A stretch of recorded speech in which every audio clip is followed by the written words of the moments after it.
कि आज हम तुम्हें एक वेश्या का चरित्र सुनाते हैं। यद्यपि विषयी पुरुषों की बातें सुनना वैष्णव जनों के लिए निषेध है। श्रवणेंद्री सुनेगी तो प्रियालाल या उनके अनुरागी जनों की बात, लेकिन यहाँ प्रियादास जी कह रहे वैश्या को प्रसंग सुनो। मैं तुम्हें एक वैश्या का प्रसंग सुनाता हूं। क्यों? बोले वो प्रसंग अति रस रंग भर्यो, भगवत रस से भरा हुआ, इसलिए सुना रहे हैं। श्री अवधूत शिरोमणि दत्तात्रेय जी जनकपुर में भ्रमण कर रहे हैं, मिथिला में, तो एक वैश्या को गुरु बनाया जिसका नाम पिंगला।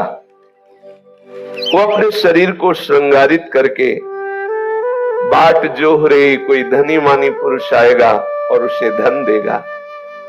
बहुत समय हो गया, वो खड़े खड़े यही देख रही, ये पुरुष आया, शायद ये मेरे को धन दे मेरे शरीर का। ऐसे बार बार भाव करती है, मेरे शरीर को देखकर, मेरे शरीर के प्रति आसक्त होकर शायद ये पुरुष मुझे धन दे। रात्रि के 12 बज गए और त्रिकालज्ञ भगवान दत्तात्रेय जी वहां विचरण कर रहे थे। उसकी बाहर की और आंतरिक दोनों स्थितियों को एकाग्रता पूर्वक देख रहे थे। उसके हृदय में वैराग्य हुआ। मुझे तो लगता है इन महापुरुष के देखने से ही वैराग्य हो गया। उस विषयी वैश्या के हृदय में आज जलन पैदा हो गई। धिक्कार है मेरे जीवन को। हृदय में विराजमान मेरे प्रीतम आत्मा स्वरूप से है, मैं उनका चिंतन छोड़कर, मैं उनके स्पर्श सुख को छोड़ करके लौकिक पुरुषों के स्पर्श की कामना करती हूँ, केवल धन के लिए। धन से भोग सामग्री और वो भोग सामग्री से केवल शरीर का पोषण। धिक्कार है मेरे जीवन को। और उसके हृदय में पश्चाताप की अग्नि प्रकट हुई। जिसके हृदय में पश्चाताप प्रकट होता है बहुत शीघ्र निष्पाप हृदय हो जाता है। जो अंदर ही अंदर जलता है अपने किए हुए दुष्कृत आचरण के प्रति, उसका दुष्कृत आचरण जड़ मूल से नष्ट हो जाता है, प्रवृत्ति ही नष्ट हो जाती है। देखो वैश्या है, पश्चाताप हुआ, वैश्या प्रवृत्ति का ही नाश हो गया।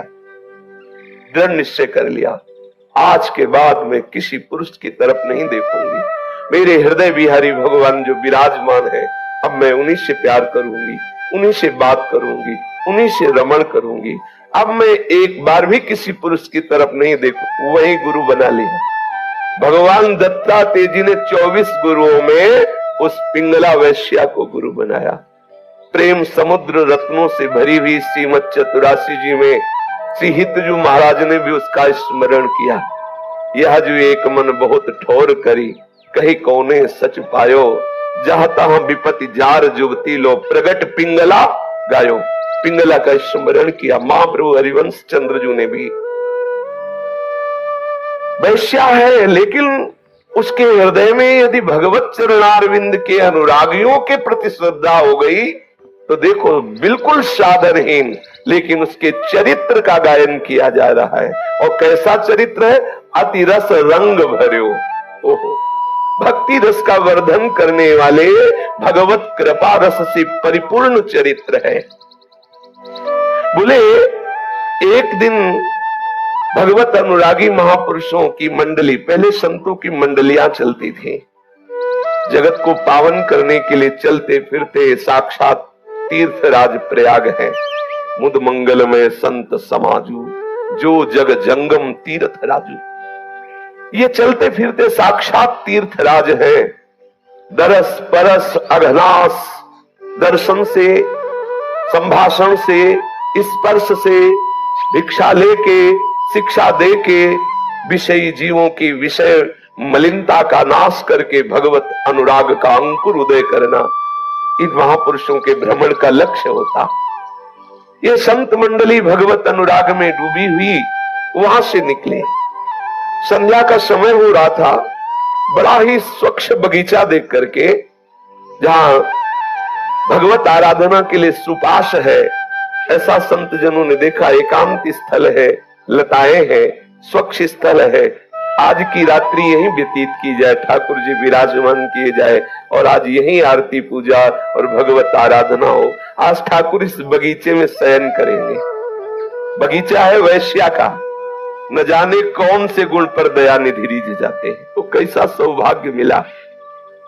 भगवत अनुरागी जन किसी भी संबंध से तुम्हारी वस्तु को, तुम्हारे किसी भी तरह कोई भी जो तुमसे संबंध रखती हो वो स्वीकार कर ले। वस्तु, स्थान, कुछ भी, जल, भोजन, कुछ भी, निश्चित परम मंगल, निश्चित परम मंगल।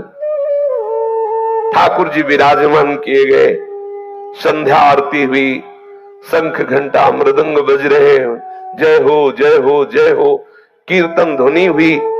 वैश्या को सुनाई दी कि आज मेरे बगीचे में ये मंगल में भगवान नाम की जय जयकार हो रही है, ये भगवान नाम कीर्तन हो रहा है। और बाहर निकली तो देखा सब हंस विराजमान है। हंस कौन है? ये संत जन हंस है। जड़ चेतन गुण दोषमय विश्व कीन करतार, संत हंस गुण गाए पे परिहरिवार विकार। विकार रूपी जल का त्याग करके भगवत अनुराग रूपी रस में डूबे हुए ये महापुरुष संत जन है। संत जन, ये जगत गुण दोषों से युक्त है। दोष रूपी पानी का त्याग करके गुण रूपी दुग्ध को स्वीकार करने वाले हंस है। जैसे पानी और दूध में एक दिन भीम है, जैसे पानी और दूध मिला दे तो हंस का ही ये एक महामहिमा में गुण है कि वो जल का त्याग कर देता है और दुग्ध का पान कर लेता है।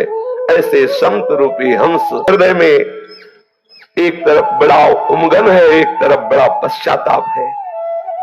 जहां ये संत जन जानेंगे कि ये वैश्या है तो ऐसा न हो कि आसन उठा के चल दे। मेरे दरवाजे के बगीचे में संत जन आए हैं, कैसे स्वागत करूं? मेरे हाथ का तो जल भी नहीं पिएंगे।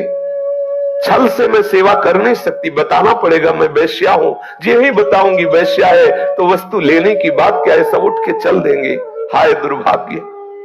फिर भी एक उत्साह अंदर हृदय में हुआ, संत जन आए, अब जैसा भी हो मुझे इनकी सेवा करनी चाहिए। मेरे द्वारा जल भोजन तो स्वीकार नहीं करेंगे क्योंकि मैं नीच हूं।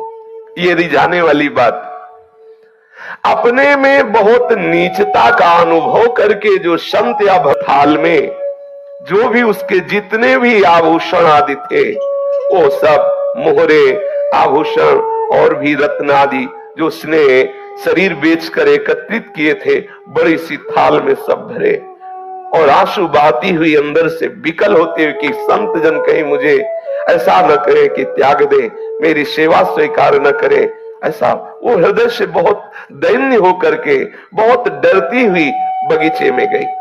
सब संत भगवान विराजमान है, दर्शनीय महात्मा है। दर्शन योग्य संत जन ही है जो भगवत अनुराग में है।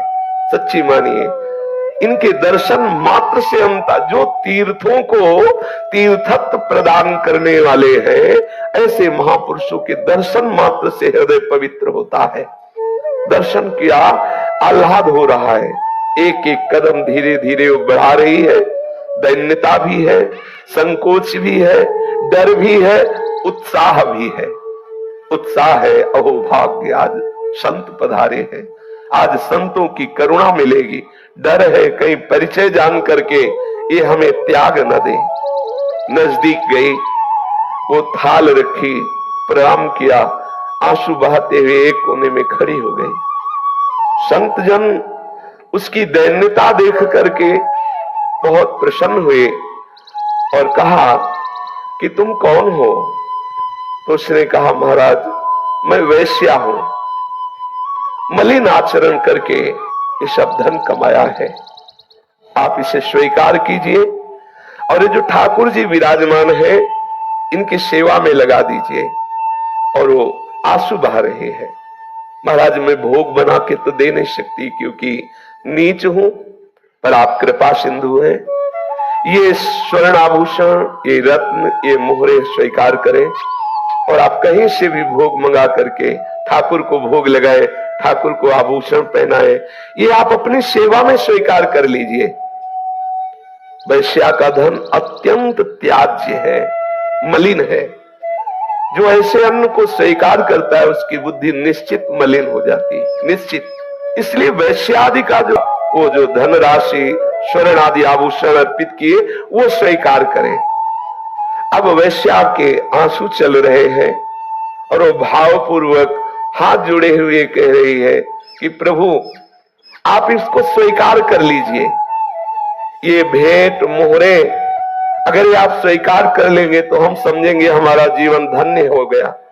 तब महंत जी ने कहा कि ये हम लोग तो स्वीकार नहीं कर सकते, क्योंकि हम लोगों की एक पद्धति है, अर्थात वैष्णव जनों की पद्धति है, राजा का अन्न, हरि विमुख का अन्न, पाप आचरण करने वाले का, वैश्या का, श्राद्ध का, विवाह का, ये सब जो मरण उत्सव आदि है ये सब नहीं पाना चाहिए। वैष्णव जनों को यहाँ का भोग नहीं पाना चाहिए, क्योंकि वो भजन की हानि करने वाला है। तुम ऐसा कर सकती हो कि ये समस्त संपत्ति को बेच करके ठाकुर जी का एक सुंदर मुकुट तैयार करो और श्री रंगनाथ जी को मुकुट धारण करा दो, तुम्हारा मंगल हो जाएगा। संत जनों ने ये निर्णय किया कि ये जो तुम्हारे पास धनराशि है इसे बेच दो, भगवान श्री रंगनाथ जी के मुकुट का निर्माण कराओ इस संपत्ति से, सुंदर सुंदर रत्न लगा करके, और ठाकुर जी को मुकुट पहना दो, धारण करवाओ।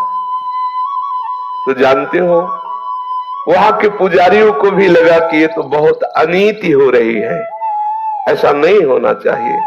जहां श्रीअंग से भी स्नान करके पवित्र वस्त्रों के द्वारा कोई छू न जाए, ऐसी सावधानी रखते हुए ठाकुर सेवा में जाते हैं, वहां पवित्र शरीर वाली वैश्या और मासिक धर्म से अपवित्र, उसके लिए संत जन करे जाओ। अब आचार्य की आज्ञा का कौन उल्लंघन करे, लेकिन सब असंतुष्ट है कि ये अनीति है, ये अधर्म है, भगवान प्रसन्न नहीं होंगे। लेकिन संतों की बात रखने के लिए सर्वाश्चर्य हुआ, भगवान ने ग्रीवा झुका दी। जो श्री